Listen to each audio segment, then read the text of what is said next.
അച്ഛാ, അച്ഛൻ എന്താ ഈ പറയുന്നത്? സോണിയുടെ മമ്മി, മരിയ ആൻറ്റി, എൻ്റെ അമ്മ. അവൾ വിശ്വസിക്കാൻ കഴിയാത്തതുപോലെ അയാളോട് ചോദിച്ചു. ഈ ഒരു കാര്യം ഞാൻ മോളോട് കള്ളം പറയുമെന്ന് മോൾക്ക് തോന്നുന്നുണ്ടോ? അതും എനിക്കറിയാത്തൊരാളെ പറ്റി. അയാൾ തിരികെ ചോദിച്ചതും അവളില്ല എന്ന് തലയാട്ടി.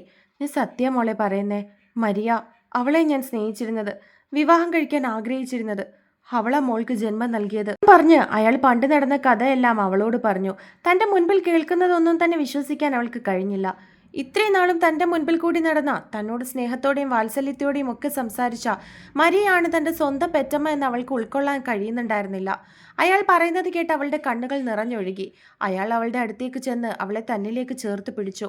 ഒരു പൊട്ടിക്കരച്ചിലോടെ അവൾ തൻ്റെ അച്ഛൻ്റെ മാറോട് അണഞ്ഞിരുന്നു. അപ്പോൾ സോണി, അവളെൻ്റെ അനിയത്തിയല്ലേ അച്ഛാ? ഞങ്ങൾ രണ്ടുപേരും ഒരമ്മയുടെ വയറ്റിൽ നിന്നല്ലേ വന്നത്? അവൾ കണ്ണുകൾ നിറച്ചുകൊണ്ട് അയാളെ നോക്കി ചോദിച്ചതും അയാളാണെങ്കിൽ ആണെന്നുള്ള അർത്ഥത്തിൽ അവളെ നോക്കി തലകുലുക്കി. അപ്പോ എനിക്ക് കൂടപ്പിറപ്പെന്ന് പറയാൻ അവളുണ്ടല്ലേ? അവൾ സന്തോഷത്തോടെ അയാളെ നോക്കി ചോദിച്ചതും അയാൾ പുഞ്ചിരിയോടെ അവളുടെ നെറുകയിലൊന്ന് തലോടി. പക്ഷേ അവളെന്നെ അംഗീകരിക്കില്ലല്ലോ അച്ഛാ. അവൾക്കെന്നെ ഇഷ്ടമല്ല. ഇച്ചായനെ ഞാൻ അവളിൽ നിന്നും തട്ടിയെടുത്തുവെന്നാ അവൾ വിശ്വസിക്കുന്നത്. എന്നോട് അവൾക്ക് തീർത്താൽ തീരാത്ത ദേഷ്യമാണ്. അവൾ സങ്കടത്തോടെ അയാളെ നോക്കി പറഞ്ഞു. അവൾ മോളെ തിരക്കി ഹോസ്പിറ്റലിൽ വന്നിട്ടുണ്ടായിരുന്നു. മോളെ കണ്ട് മാപ്പ് ചോദിക്കാൻ വേണ്ടിയിട്ടാണ് വന്നത്. പക്ഷേ അന്ന് സാധിച്ചില്ല. പിന്നെ ചാർലിയോട് സംസാരിച്ചു. അവനോട് മാപ്പ് പറയുകയും ചെയ്തു. അതൊക്കെ മനസ്സിൽ തട്ടിയാണോന്ന് എനിക്കറിയില്ല. പക്ഷെ അവളുടെ സംസാരത്തിൽ നിന്നും അങ്ങനെ തോന്നിയിരുന്നു. പിന്നെ മറ്റേ കുട്ടിയുടെ അടക്കമൊക്കെ ഉള്ളതുകൊണ്ടായിരിക്കാം മോളെ കാണാൻ വരാഞ്ഞത്. അയാൾ പറഞ്ഞതും അവൾ സംശയത്തോടെ അയാളുടെ മുഖത്തേക്ക് നോക്കി. സോണി ഹോസ്പിറ്റലിൽ വന്നതൊക്കെ അവൾ അപ്പോഴായിരുന്നു അറിയുന്നത്. അവൾ എന്നോട് എത്രയൊക്കെ മാപ്പ് ചോദിച്ചാലും ഒരിക്കലും അവൾ എന്നെ ചേച്ചിയായിട്ട് അംഗീകരിക്കില്ല. അതെനിക്ക് ഉറപ്പാ അച്ഛാ. കാരണം അത്രയ്ക്കുണ്ട് അവൾക്ക് എന്നോട് ദേഷ്യവും വാശിയും ഒക്കെ. അത് പെട്ടെന്ന് ഇല്ലാതായി പോകുമെന്ന് ഞാൻ വിശ്വസിക്കുന്നില്ല. അതിൻ്റെ കൂടെ ഞങ്ങളുടെ രണ്ടുപേരുടെ അമ്മയും കൂടി ഒന്നാണെന്നറിഞ്ഞാൽ അതൊരിക്കലും അവൾ അംഗീകരിക്കില്ല അച്ഛാ. ഇച്ചായനെ ഞാൻ തട്ടിയെടുത്തതുപോലെ അമ്മയെ ഞാൻ തട്ടിയെടുക്കാൻ ശ്രമിക്കുകയാണെന്ന് അവൾ വിചാരിക്കും. അതുകൊണ്ട് വേണ്ട. എങ്കിലും ഇതൊന്നും ആരും അറിയണ്ട അച്ഛാ. ഞാൻ ദൂരെ നിന്ന് കണ്ടോളാം എൻ്റെ അമ്മയെ. അച്ഛനും പറയണ്ട ഞാൻ അച്ഛൻ്റെ മോളാണെന്ന്. അതറിഞ്ഞ അമ്മയ്ക്ക് മനസ്സിലാവും ഞാൻ അമ്മയുടെ മകളാണെന്ന്. പിന്നെ അമ്മയ്ക്ക് ഒരിക്കലും പിടിച്ചു നിൽക്കാൻ കഴിയില്ല. എല്ലാ സത്യങ്ങളും എല്ലാവരും അറിയും. അതുകൊണ്ട് ആരും ഒന്നും അറിയരുത്. നമ്മളല്ലാതെ പുറത്ത് ആരും അറിയണ്ട. അവൾ വീണ്ടും അയാളെ നോക്കി പറഞ്ഞു. അതിനയാൾ ശരിയെന്നുള്ള അർത്ഥത്തിൽ അവളെ നോക്കി തലയാട്ടി. അന്ന് വൈകിട്ട് മരിയാണ് ഷീതുവിൻ്റെ അമ്മ എന്നുള്ളത് എല്ലാവരെയും അത്ഭുതപ്പെടുത്തി. കുറച്ചു നിമിഷങ്ങൾ വേണ്ടി വന്നു എല്ലാവർക്കും സത്യം എന്താണെന്ന് മനസ്സിലാക്കാൻ. ഇത്രയും നാളും അവളുടെ കൺമുൻപിൽ തന്നെ അവളുടെ അമ്മയുണ്ടായിരുന്നു എന്നുള്ളത് ആർക്കും തന്നെ വിശ്വസിക്കാൻ കഴിയുന്നുണ്ടായിരുന്നില്ല. എങ്കിലും അവൾക്ക് അച്ഛനെയും അമ്മയും കാണാൻ കഴിഞ്ഞല്ലോ എന്നുള്ള സന്തോഷവും എല്ലാവർക്കും ഉണ്ടായിരുന്നു. ദേവനോട് ഇനി ഹോസ്റ്റലിൽ നിൽക്കണ്ട എന്ന് ചാർലി തീർത്തും പറഞ്ഞു. ഇനി അവിടെ തന്നെ മകളുടെ ഒപ്പം നിന്നാൽ മതി എന്നായിരുന്നു അവൻ്റെ തീരുമാനം. എല്ലാവരും ആ തീരുമാനത്തോട് യോജിച്ചു. എന്നാൽ ദേവൻ ആവതും പറഞ്ഞു നോക്കി. പക്ഷെ ആരും ചെവി കൊണ്ടില്ല. ചാർലിയുടെ വീട്ടിൽ എല്ലാവരും കൂടി ഹാളിൽ ഒത്തുകൂടി ഇരിക്കുകയായിരുന്നു. ക്രിസ്റ്റി പോയി ഋഷുവിനെയും കൂട്ടിക്കൊണ്ടു വന്നു. ഋഷു ഇസുവിൻ്റെ അടുത്തേക്കാണ് പോകുന്നതെന്ന് അറിഞ്ഞപ്പോൾ ആൾവിക്കും ഇസുവിനെ കാണണമെന്നും പറഞ്ഞ് വാശി പിടിക്കാൻ തുടങ്ങി. അങ്ങനെ അവനെ അവരൊപ്പം കൂട്ടി. കുഞ്ഞുങ്ങൾ രണ്ടുപേരും കൂടി ഹാളിലിരുന്ന് കളിക്കുകയാണ്. ബാക്കി എല്ലാവരും ചായ കുടിച്ചുകൊണ്ടിരിക്കുന്നുണ്ട്. എനിക്കിപ്പോൾ പ്രശ്നമൊന്നുമില്ല പെണ്ണെ. ആദ്യത്തെ ദിവസം ചെറിയൊരു ക്ഷീണമൊക്കെ ഉണ്ടായിരുന്നു. ഇപ്പം എനിക്ക് അതും ഇല്ല. സത്യം പറയാലോ, വീട്ടിലേക്ക് വന്ന് കയറിയപ്പോൾ തന്നെ ഒരുവിധം എൻ്റെ ക്ഷീണമൊക്കെ മാറി. സമാധാനമായത് എനിക്ക് ഇപ്പോഴാ. അവൾ പുഞ്ചിരിയോടെ വീഡിയോ കോളിലുള്ള റിയോട് സംസാരിച്ചു. 5 ദിവസം ലീവ് എടുത്ത് ഞാൻ അങ്ങോട്ടേക്ക് വന്നാലോ എന്ന് ആലോചിക്കുക ചേച്ചി. എനിക്ക് നേരിട്ട് കണ്ടാൽ മാത്രമേ സമാധാനമാവുള്ളൂ, അവൾ ആവലാതിയോടുകൂടി പറഞ്ഞു. ഷീതു ഉടനെ ബാക്ക് ക്യാമറ എടുത്ത് കാണിച്ചു കൊടുത്തു. അവിടെ റയാൻ ഉൾപ്പെടെ എല്ലാവരും ഇരിപ്പുണ്ട്. സന്തോഷത്തോടെ ചിരിച്ചു കളിച്ച് വർത്തമാനം പറഞ്ഞിരിക്കുകയാണ് അവര്. ഷോ, ഞാൻ ഒരുപാട് മിസ് ചെയ്യുന്നുണ്ടല്ലോ. അവരെ എല്ലാവരെയും കണ്ടതും റിയ സങ്കടത്തോടെ പറഞ്ഞു. എടി, നിനക്ക് ഞങ്ങളെ എല്ലാവരെയും മിസ് ചെയ്യുന്നുണ്ടോ? അത് പർട്ടിക്കുലറായിട്ട് ആരെങ്കിലും ഒരാളെയാണോ നിനക്ക് മിസ് ചെയ്യുന്നത്? അത് കേട്ട് അവളെ കളിയാക്കിക്കൊണ്ട് ക്രിസ്റ്റി പറഞ്ഞു. അത് റയാനിട്ടൊരു കൊടുത്തതാണെന്ന് എല്ലാവർക്കും മനസ്സിലായി. റയാൻ അത് കേട്ട് അവനെ ഒന്ന് കൂർപ്പിച്ച് നോക്കി. അതെങ്ങനെ മിസ് ചെയ്യാനാ? 24 മണിക്കൂറും രണ്ടും കൂടി വീഡിയോ കോളാ. അതിനിടയ്ക്ക് മിസ് ചെയ്യാൻ എവിടെയാ സമയം? രണ്ടുപേരുടെ ശരീരം മാത്രമേ അടുത്തില്ലാന്നുള്ളൂ. ചാർലി അവരെ രണ്ടുപേരെയും കളിയാക്കിക്കൊണ്ട് പറഞ്ഞു. ഹാ, ഉവ് നിങ്ങളുടെയൊക്കെ പാർട്ട്നേഴ്സ് ഇങ്ങനെ അടുത്തുള്ളതുകൊണ്ടാണ് നിങ്ങൾക്ക് ഈ ലോങ് ഡിസ്റ്റൻസ് റിലേഷൻഷിപ്പിൻ്റെ വിഷമങ്ങളൊന്നും മനസ്സിലാവാത്തത്. അതറിയണമെങ്കിൽ അങ്ങോട്ടും ഇങ്ങോട്ടും ഒന്ന് മാറി നിൽക്കണം. അല്ല, ആരായി പറയുന്നേ? ചേട്ടത്തി ഒരു ദിവസം കാണാതായപ്പോഴേക്കും കയ്യും കാലും അനക്കാൻ കഴിയാതെ പാതി ചത്തതിന് തുല്യമായിട്ട് മാറിയില്ലായിരുന്നോ ചേട്ടായി? എന്നിട്ടാ ഇപ്പം എന്നെ കളിയാക്കാൻ നടക്കുന്നേ. റയാൻ തിരികെ അവനെ കളിയാക്കിക്കൊണ്ട് പറഞ്ഞു. അത് കേട്ട് ചാർലി ഷീതുവിൻ്റെ മുഖത്തേക്ക് നോക്കി. അവളും അവനെ ഒന്ന് നോക്കിയതിനു ശേഷം നാണം കൊണ്ട് കണ്ണുകൾ മാറ്റി. ചേച്ചിക്ക് നാണം വരുന്നുണ്ടോ? അവളുടെ മുഖഭാവം കണ്ടതും റിയ അവളെ കളിയാക്കിക്കൊണ്ട് ചോദിച്ചു. അത് കേട്ട് എല്ലാവരും ചിരിക്കാൻ തുടങ്ങി. സന്തോഷത്തിൻ്റെ ഒരു ദിവസമായിരുന്നു അന്ന്. എല്ലാം കലങ്ങിത്തെളിഞ്ഞതിൻ്റെ ദിവസം. മോനെ ചാർലി, എനിക്ക് മോനോടൊരു കാര്യം പറയാനുണ്ടായിരുന്നു. ദേവൻ പറഞ്ഞതും എല്ലാവരുടെയും ശ്രദ്ധ അവനിലേക്ക് നീണ്ടു. ഇവിടെ നിന്നും പോയി ഹോസ്റ്റലിൽ താമസിക്കുക എന്നാണെങ്കിൽ വേണ്ട അങ്കിൾ, ഞങ്ങൾ തീരുമാനിച്ചു കഴിഞ്ഞതാ. അങ്കിൾ ഇനി ഇവിടെ താമസിച്ചാൽ മതിയെന്ന്. അതിലൊരു മാറ്റം ഉണ്ടാവാൻ പോകുന്നില്ല. ക്രിസ്റ്റിയാണ് അയാളെ നോക്കി അത് പറഞ്ഞത്. അതല്ല മോനെ, അയാൾ പെട്ടെന്ന് അവരെ നോക്കി പറഞ്ഞു.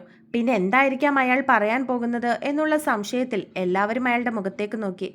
അത് മോനെ ചാർലി, എനിക്കിപ്പോൾ അവകാശിയെന്ന് പറയാൻ ഈ ലോകത്ത് എൻ്റെ മോള് മാത്രമേ ഉള്ളൂ.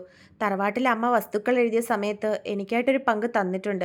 ഇനി മുതൽ അതിൻ്റെ അവകാശി എൻ്റെ മകളും കൂടിയാ. അതുമാത്രമല്ല, എൻ്റെ മോളെ കണ്ടെത്തിയ കാര്യം ഞാൻ തറവാട്ടിൽ വിളിച്ച് പറഞ്ഞിരുന്നു. അമ്മയ്ക്ക് ഭയങ്കര ആഗ്രഹം അമ്മയുടെ മൂത്ത പേരക്കുട്ടിയെ നേരിൽ കാണണമെന്ന്.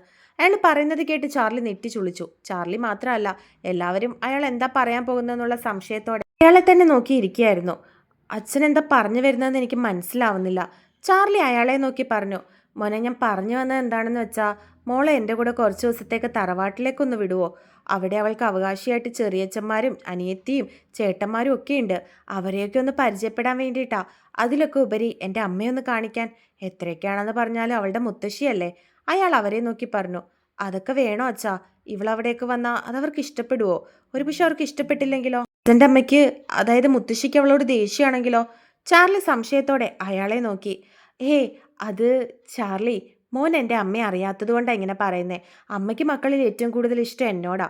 ഞാനങ്ങനെ ഒരു തെറ്റ് ചെയ്തിട്ടും കൂടി അമ്മ എന്നെ വഴക്ക് പറയോ എന്നോട് ദേഷ്യപ്പെടുകയോ ഒന്നും ചെയ്തിട്ടില്ല. ഞാൻ ഈ കാര്യം വിളിച്ചു പറഞ്ഞപ്പോൾ അമ്മയ്ക്ക് ഒരുപാട് സന്തോഷമാവുക ചെയ്തത്. അമ്മ എന്നോട് പറഞ്ഞത് ഒരു ദിവസം മോളെയും കൂട്ടി അങ്ങോട്ടേക്ക് ചെല്ലണമെന്ന്. അതും ഉടനെ തന്നെ. അപ്പോൾ ഞാൻ പറഞ്ഞു ഇതുപോലെ അവളുടെ വിവാഹം കഴിഞ്ഞതും ഭർത്താവിനോടും കുടുംബക്കാരോടും ഒക്കെ ചോദിച്ചിട്ട് അവളെ കൂട്ടിക്കൊണ്ട് വരാമെന്നും. ദേവൻ അവരെ എല്ലാവരെയും നോക്കി പറഞ്ഞു. ദേവൻ സാറിന് അങ്ങനെ ഒരു ആഗ്രഹം ഉണ്ടെങ്കിൽ മോളെ അവരെയൊക്കെ ഒന്ന് കൊണ്ട് കാണിച്ചിട്ട് വരട്ടെ ചാർലി. ദേവൻ സാർ പറഞ്ഞതുപോലെ അവൾക്ക് അവിടെ അവകാശം ഉണ്ടല്ലോ. തന്നെയല്ല, അവിടുത്തെ അമ്മ അവളെ കാണണമെന്ന് പറഞ്ഞെന്നും പറയുന്നു. ചാർലിയുടെ പപ്പയാണ് അവനെ നോക്കി പറഞ്ഞത്. ഷീതു, ചാർലി പെട്ടെന്ന് അവളെ വിളിച്ചതും അവൾ സംശയത്തോടെ ചാർലിയുടെ മുഖത്തേക്ക് നോക്കി. നിന്റെ അഭിപ്രായം എന്താ? നിനക്ക് അച്ഛൻ്റെ കൂടെ പോണോ? അച്ഛൻ്റെ വീട്ടുകാരെയൊക്കെ കാണണമെന്ന് നിനക്ക് ആഗ്രഹമുണ്ടോ? ചാർലി അവളെ നോക്കി ചോദിച്ചു. ഇച്ചാൻ്റെ ഇഷ്ടം പോലെ. ഇച്ചാന് ഇഷ്ടമല്ലെങ്കിൽ ഞാൻ പോകുന്നില്ല. അവൾ ചാർലിയെ നോക്കി മറുപടി പറഞ്ഞു. എനിക്കിഷ്ടക്കുറവൊന്നുമില്ല. നിന്റെ അച്ഛൻ്റെ കൂടെയല്ലേ നീ പോകുന്നത്? അവൻ പറഞ്ഞതും അവൾ ഒന്നും മിണ്ടിയില്ല. അച്ഛാ, അച്ഛൻ കൊണ്ടുപോയിക്കോ. പക്ഷെ അധിക ദിവസം ഒന്നും അവിടെ നിർത്തണ്ട. 2-3 ദിവസം അവിടെ നിർത്തിയതിന് ശേഷം നിങ്ങൾ തിരികെ വരണം. പിന്നച്ചാ, ഒരു കാര്യം കൂടി. അച്ഛനറിയാലോ, ഇവൾക്ക് ആരും ഇല്ലാത്ത സമയത്ത്, ഒന്നുമില്ലാത്ത സമയത്ത് കൂടെ കൂട്ടിയതാ ഞാൻ. ഇനി അങ്ങോട്ടും അവൾക്കൊന്നും വേണ്ട എന്നാണ് എൻ്റെ തീരുമാനം. അതായത് അവിടുത്തെ സ്വത്തിനോടോ പണത്തിനോടോ എനിക്കൊട്ടും ആഗ്രഹമില്ല എന്ന്. എനിക്കെന്നല്ല, ഇവിടെ ആർക്കും. ചാർലി അയാളെ നോക്കി പറഞ്ഞതും അയാളൊന്ന് പുഞ്ചിരിച്ചു. എനിക്കറിയാം ചാർലി, നിങ്ങൾ എങ്ങനെയാണ് എൻ്റെ മകളെ ഇവിടെ കരുതിയിരിക്കുന്നതെന്ന് എനിക്ക് നന്നായിട്ടറിയാം. അവൾക്ക് ഒന്നും തന്നെ വേണ്ട എന്ന് നിങ്ങൾ പറഞ്ഞാലും എനിക്ക് അവകാശപ്പെട്ടതെല്ലാം ഇനി എൻ്റെ മകൾക്ക് സ്വന്തമാണ്. ഒരുപക്ഷെ എനിക്ക് അവളെ കണ്ടെത്താനായിരുന്നില്ല എങ്കിൽ എൻ്റെ മരണശേഷം എനിക്കുള്ളതെല്ലാം എൻ്റെ അനിയന്മാരുടെ മക്കൾക്കായിരുന്നു അവകാശം. എൻ്റെ മകൾ ജീവനോടെ ഇരിക്കുമ്പോൾ അത് മറ്റാരും നേടുന്നത് എനിക്കിഷ്ടമല്ല. മാത്രമല്ല, അമ്മ ഒരു കാര്യം കൂടി പറഞ്ഞിരുന്നു. അല്ലെ, അവിടെ കൂട്ടിക്കൊണ്ട് ചെല്ലണമെന്ന് പറഞ്ഞതിൻ്റെ ഒന്നാമത്തെ കാരണം അതാണ്. സ്വത്തുക്കൾ അവർക്ക് പോകാതിരിക്കാൻ വേണ്ടി ഏതെങ്കിലും പെൺകുട്ടിയെ കാണിച്ചിട്ട് എൻ്റെ മകളാണെന്ന് ഞാൻ കള്ളം പറയുകയാണെന്ന് എൻ്റെ അനിയന്മാർ നാളെ ഒരിക്കൽ പറയരുത്. അതുകൊണ്ടും കൂടിയാണ് ഇവളെയും കൂട്ടി അവിടേക്ക് ചെല്ലണമെന്ന് അമ്മ പറഞ്ഞത്. എനിക്ക് മകളുണ്ടെന്ന് അവരെയും കൂടി അറിയിക്കാൻ. അവൻ പറഞ്ഞതും എല്ലാവർക്കും അത് ശരിയാണെന്ന് തോന്നിയിരുന്നു. എന്നത്തേക്ക് അച്ഛൻ ഇവളെയും കൂട്ടി പോകാൻ തീരുമാനിച്ചിരിക്കുന്നത്? ചാർലി സംശയത്തോടെ അയാളെ നോക്കി ചോദിച്ചു. 2 ദിവസം കഴിഞ്ഞതിന് ശേഷം പുറപ്പെടാമെന്നാണ് ചാർലി കരുതുന്നത്. അമ്മയ്ക്ക് നാളെ തന്നെ ഇവളെ കൂട്ടി ചെല്ലണമെന്ന് ആഗ്രഹം. പക്ഷെ ഇത്രയും പ്രശ്നങ്ങളൊക്കെ കഴിഞ്ഞ് മോളൊന്ന് വന്നതല്ലേ ഉള്ളൂ. നടന്നതൊന്നും ഞാൻ അവിടെ പറഞ്ഞിട്ടില്ല. മോള് വന്നാലും ഈ കാര്യങ്ങളൊന്നും അവിടെ പറയണ്ട. ഞാൻ പറഞ്ഞത് എന്താണെന്ന് മോൾക്ക് മനസ്സിലായോ? അയാൾ ചോദിച്ചതും അവൾ മനസ്സിലായി എന്നുള്ള അർത്ഥത്തിൽ അയാളെ നോക്കി തലയാട്ടി. ഇന്നാണ് ആദത്തിൻ്റെ അപ്പൻ്റെ അടക്കം. ചാർലിയുടെ വീട്ടിൽ നിന്ന് പപ്പയും മമ്മിയും മാത്രമായിരുന്നു അടക്കത്തിന് പങ്കെടുക്കാൻ വേണ്ടി പോയിരുന്നത്. അതും അവർ പള്ളിയിലേക്കൊന്നും പോയിരുന്നില്ല. വീട്ടിൽ പോയി ഒന്ന് കണ്ട് ആദത്തിൻ്റെ അമ്മയെ സമാധാനിപ്പിച്ചതിന് ശേഷം അവർ തിരികെ വീട്ടിലേക്ക് തന്നെ മടങ്ങി വന്നിരുന്നു. എന്നാൽ സോണിയും മരിയയുടെ ഭർത്താവും ചടങ്ങുകൾക്കൊക്കെ അവിടെ തന്നെ ഉണ്ടായിരുന്നു. ആദത്തിൻ്റെ അടക്കം കഴിഞ്ഞ അന്ന് രാത്രിയിൽ ഷീതു എന്തോ ആലോചനയോടുകൂടെ റൂമിന്റെ ജനലിൽ കൂടി പുറത്തേക്ക് നോക്കിക്കൊണ്ട് നിൽക്കുകയാണ്. പുറത്തുനിന്നും കാറ്റ് ചെറുതായി വീശുന്നത് കൊണ്ട് തന്നെ അവളുടെ മുടികൾ പാറി പറക്കുന്നുണ്ടായിരുന്നു. തണുത്ത കാറ്റത്ത് അങ്ങനെ നിൽക്കുന്നത് അവൾക്കൊരു സുഖം തോന്നി. പെട്ടെന്നാണ് പുറകിൽ കൂടി ഒരു കൈ അവളുടെ ഇടുപ്പിൽ ചുറ്റി അവളെ തന്നിലേക്ക് ചേർത്ത് പിടിച്ചത്.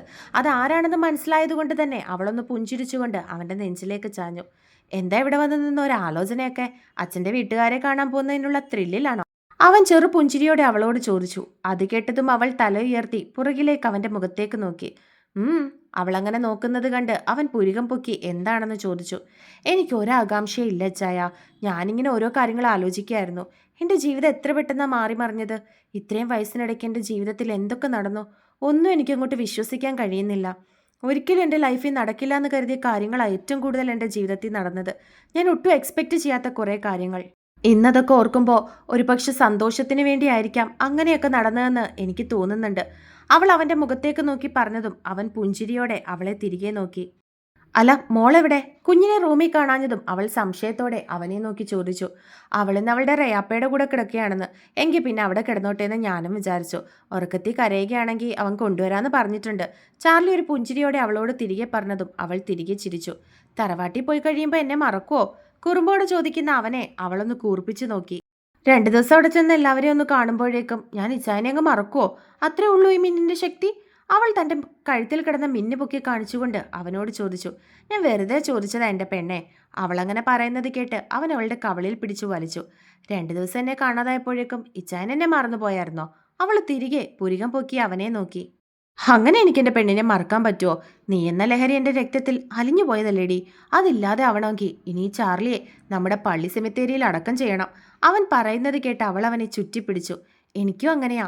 എൻ്റെ ജീവിതത്തിൽ ഞാൻ ഏറ്റവും കൂടുതൽ ഭാഗ്യം ചെയ്ത പെണ്ണാണെന്ന് മനസ്സിലാക്കി തന്നത് എൻ്റെ ഇച്ചായനാ. എൻ്റെ ഇച്ചായനെ മറന്നിട്ടുള്ളൊരു ജീവിതം അതെനിക്കിനി ഇല്ല. അവളും തിരികെ അവനെ നോക്കി. അത് കേട്ട് അവനവളെ മുറുക്കി കെട്ടിപ്പിടിച്ചു. പുറത്തുനിന്നും അടിക്കുന്ന ഇളം കാറ്റ് അവരെ തഴുകി പോകുന്നുണ്ടായിരുന്നു. ഷീതു, അവൻ വിളിക്കുന്നത് കേട്ടതും അവളൊന്ന് മൂളി. കുറച്ച് ദിവസമായി ഞാൻ പട്ടിണി കിടക്കാൻ തുടങ്ങിയിട്ട്. നല്ല വിശപ്പുണ്ട്. ഫുഡ് കഴിച്ചാലോ? അവൻ ചോദിക്കുന്നത് കേട്ട് അവളൊന്ന് കൂർപ്പിച്ചു നോക്കി അവൻ്റെ മുഖത്തേക്ക്. ശരിക്കും എനിക്ക് വിശക്കുന്നുണ്ട്. അവൻ വയറ്റിൽ തഴുകിക്കൊണ്ട് അവളോട് പറഞ്ഞു. കൂടുതൽ വിശക്കല്ലേ മോനെ? അതും പറഞ്ഞ് അവനെ തള്ളിമാറ്റി അവൾ അവിടെ നിന്നും പോകാൻ തുടങ്ങിയതും അവൻ അവളുടെ കയ്യിൽ പിടിച്ചു വലിച്ച് അവൻ്റെ നെഞ്ചിലേക്ക് അവളെ ചേർത്തിരുന്നു.